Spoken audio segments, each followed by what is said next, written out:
الله وعلى آله وصحبه ومن تبعه ومن والاه أما بعد قال الله تعالى في القرآن المجيد والفرقان الحميد أعوذ بالله من الشيطان الرجيم بسم الله الرحمن الرحيم ولقد آتينا لقمان الحكمة أن اشكر لله ومن يشكر فإنما يشكر لنفسه ومن كفر فإن الله غني حميد صدق الله العظيم. بہت قابل احترام ماں اور بہنوں اور محترم سامعین، قرآن کریم کے 23ویں پارہ میں ایک سورت ہے جس کا نام ہے سورہ لقمان.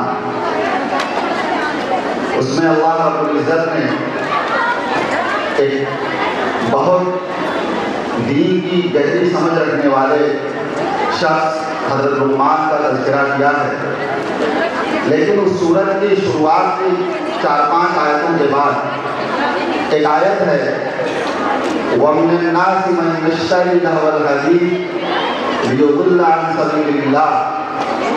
کچھ لوگ ایسے ہیں جو لوگوں کو دین سے بھٹکانے کے لیے، گمراہ کرنے کے لیے ایسی چیزیں خرید کر لاتے ہیں جو ان کو دین سے غافل بنا دے، دین سے گمراہ کر دے. پھر قرآن نے کہا اولئک لہم عذاب مہین.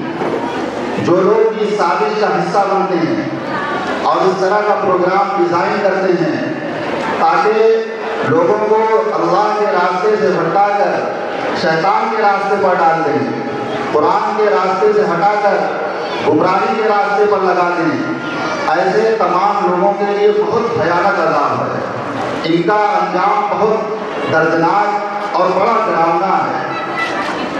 اس آیت کی ایکسپلینیشن میں جو قرآن کے ماہرین ہیں، مفسرین ہیں، انہوں نے ایک نام ذکر کیا. اس شخص کا نام تھا نضر بن الحارث. یہ شخص جب رسول اکرم صلی اللہ علیہ وسلم بھیڑ بھاڑ کی جگہوں میں جا کر لوگوں کو دین کی دعوت دیتے تھے، جہاں لوگ جمع ہوتے وہاں صلی اللہ علیہ وسلم جا کر اللہ کے بارے میں بتاتے تھے. کافروں کی مجلسوں میں، ان کے میلوں میں، ان کی بزموں میں اور جو بھی ان کے پروگرام کسی جگہیں ہوتی تھی، آپ صلی اللہ علیہ وسلم وہاں پر جاتے تھے اور ان کو دین کی باتیں سناتے تھے. ایسے وقت میں نضر بن الحارث یہ ایران سے کچھ قصے کہانی کی کتابیں خرید کر لایا اور کچھ ناچنے گانے والی عورتوں کو لے کر آیا، اور وہ مکہ میں لوگوں سے کہتا پھرتا تھا محمد کے پاس جا کر قرآن سننے سے اچھا ہے تم میری قصے کہانی کی باتوں کو سنو. میں نے یہ ناچنے گانے والی عورتوں کو اور ڈانس کرنے والی عورتوں کو آپ کے ہاں میں لے کر آیا ہوں، اسے دیکھو، اس میں تمہارے لیے انجوائمنٹ کا سامان ہے، اس میں تمہارے لیے لطف اور تفریح کا سامان ہے. اس کی برائی قرآن کریم نے اس کی قباحت بیان کرنے میں اس آیت کو اتارا وَمِنَ النَّاسِ مَن يَشْتَرِي لَهْوَ الْحَدِيثِ کہ کچھ لوگ ایسے ہیں جو کھیل تماشے کی چیزوں کو خرید کر لاتے ہیں تاکہ لوگوں کو گمراہ کر دیں. ایسے لوگوں کے لیے بہت بھیانک اور دردناک عذاب ہے.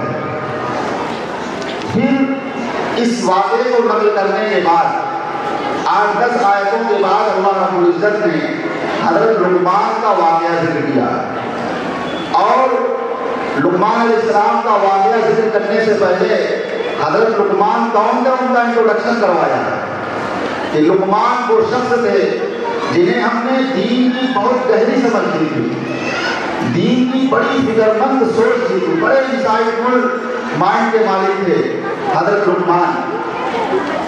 وہ اپنے بیٹے کو بیٹھا کے سمجھا رہے ہیں. کیا سمجھا رہے ہیں؟ کچھ عقیدے کے بارے میں بتا رہے ہیں، کچھ اعمال اور پریکٹسز کے بارے میں بتا رہے ہیں، کچھ مورلز اور ایتھکس کی تعلیم دے رہے ہیں.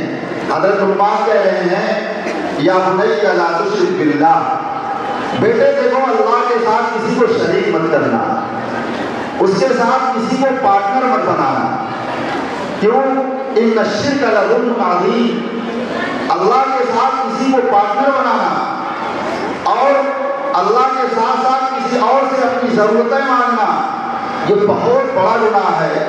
اللہ تعالیٰ تمام گناہوں کو تو معاف کر سکتا ہے، لیکن شرک کے ساتھ کوئی دنیا سے چلا جائے اور شرک کرتے ہوئے مر جائے، اس کو اللہ معاف نہیں کرے. تو سب سے پہلے ایک بہت اسٹرانگ فیتھ ہونا چاہیے ایک اللہ پر، بہت مضبوط بلیف ہونا چاہیے ایک اللہ پر. اس کے علاوہ تمام پارٹنرز کو ہم انکار کریں اور کسی اور میں ہمارا فیتھ نہ ہو، کسی اور میں ہمارا بلیف نہ ہو. یہ ایک مسلمان کے عقیدے کا بنیادی حصہ ہے. اس کے بغیر ایک مسلمان نہیں ہو سکتا. یہ حضرت لقمان نے اپنے بیٹے کو بہت پیار بھرے انداز میں سمجھایا. دوسری نصیحت کی، اپنے بیٹے کو بتایا اور کہا یا بنی انھا ان تک مثقال حبۃ من خردل فتکن فی صخرہ او فی السماوات او فی الارض یأتی بہا اللہ ان اللہ لطیف خبیر. بیٹے، اگر تم بہت رائی کے دانے کے برابر بھی کوئی بھی کام کرو گے، وہ چاہے اچھا کام کرو گے چاہے برائی کا کام کرو گے، اور اس چھوٹے سے رائی کے دانے کے برابر کام کرنے کے بعد اس کو چھپانے کی اپنی آخری تدبیر کر لو، فتکن فی صخرہ، اس کو کسی بھاری چٹان کے نیچے لے جا کر دبا دو، اور فی السماوات، یا یہ جو چوڑا آسمان نظر آ رہا ہے اس کے کسی ایک حصے میں لے جا کر چھپا دو، اور فی الارض، یا اس پھیلی ہوئی لمبی چوڑی زمین کے کسی ایک حصے میں لے جا کر دھنسا دو.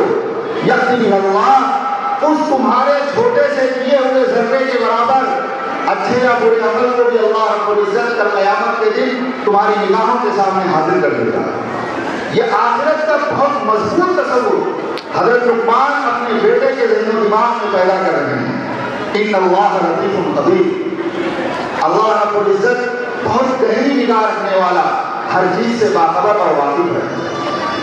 در حقیقت آخرت کا جتنا مضبوط تصور اور آخرت پر ہمارا بلیف جتنا تازہ اور زندہ ہوگا، انسان کے لیے دینی کاموں کو کرنا اتنا ہی آسان ہوگا.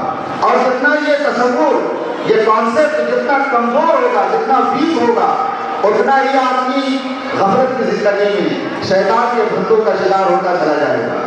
حضرت لقمان نے اپنے بیٹے کو یہ دوسری نصیحت کی تھی کہ آخرت کا تصور بہت زندہ، بہت تازہ ہونا چاہیے، اتنا اسٹرانگ ہونا چاہیے، ہر وقت ذہن و دماغ میں یہ بات پیوست رہے، ذہن و دماغ میں یہ بات انکلکیٹ رہے کہ اللہ رب العزت ہمارے چھوٹے سے چھوٹے عمل پر بھی نگاہ رکھتا ہے اور کل قیامت کے دن اسے ہمارے سامنے لا کر حاضر کر دے گا.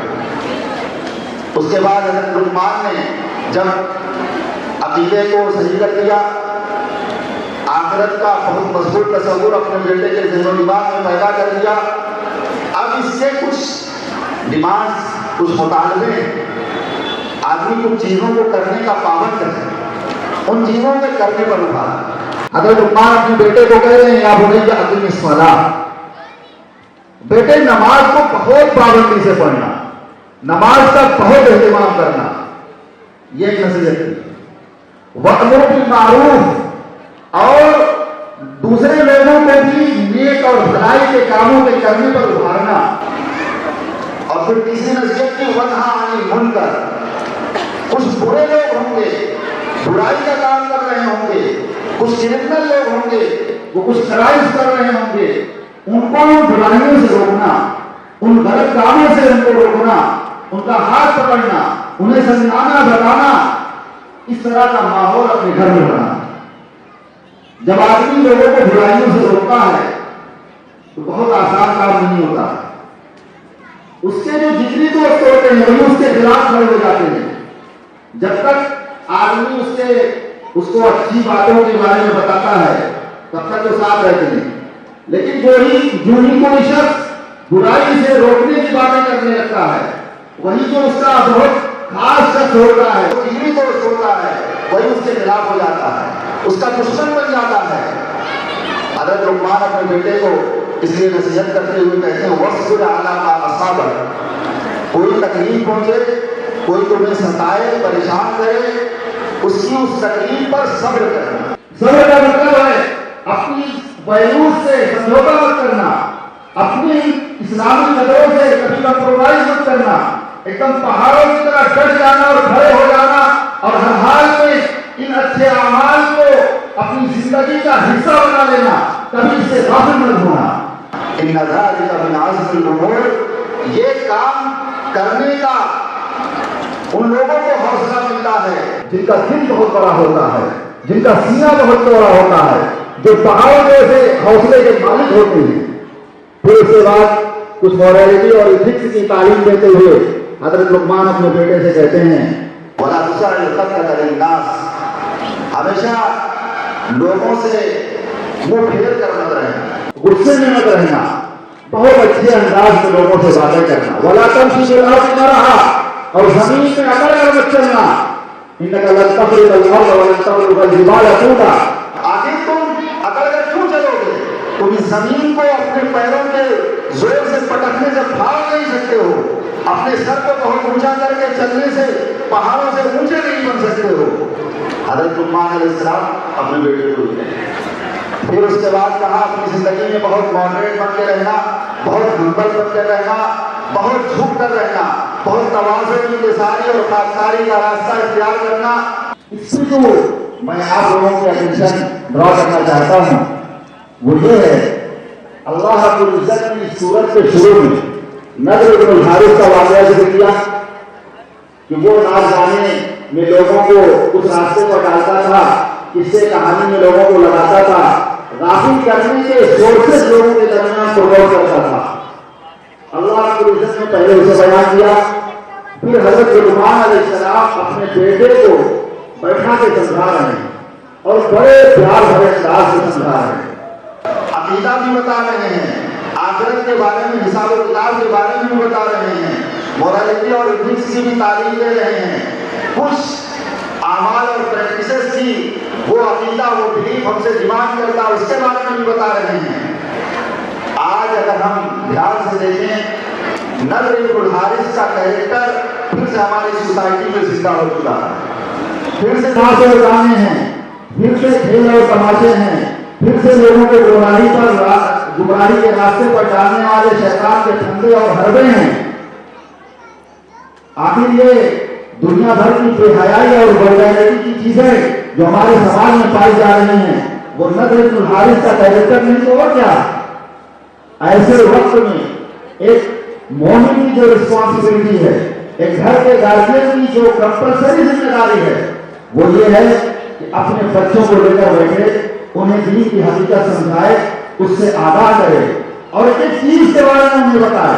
آخر ہم اپنے گھر میں ہر چیز کا تذکرہ کرتے ہیں، کھانے پکانے کا تذکرہ ہوتا ہے، پہننے اوڑھنے کا تذکرہ ہوتا ہے، رہنے اور لائف اسٹائل کو بہت بلند بنانے کا تذکرہ ہوتا ہے۔ کیا ہمارے گھر کے 24 آورز میں کوئی ایک گھنٹہ بھی دین اسلام کے بارے میں تذکرہ ہوتا ہے؟ کیا قرآن کی تعلیم کے بارے میں تذکرہ ہوتا ہے؟ کیا رسول اکرم صلی اللہ علیہ وسلم کی ہسٹری اور بایوگرافی جو ہمارے گھر کے ماحول میں اس پر ڈسکشن ہوتا ہے؟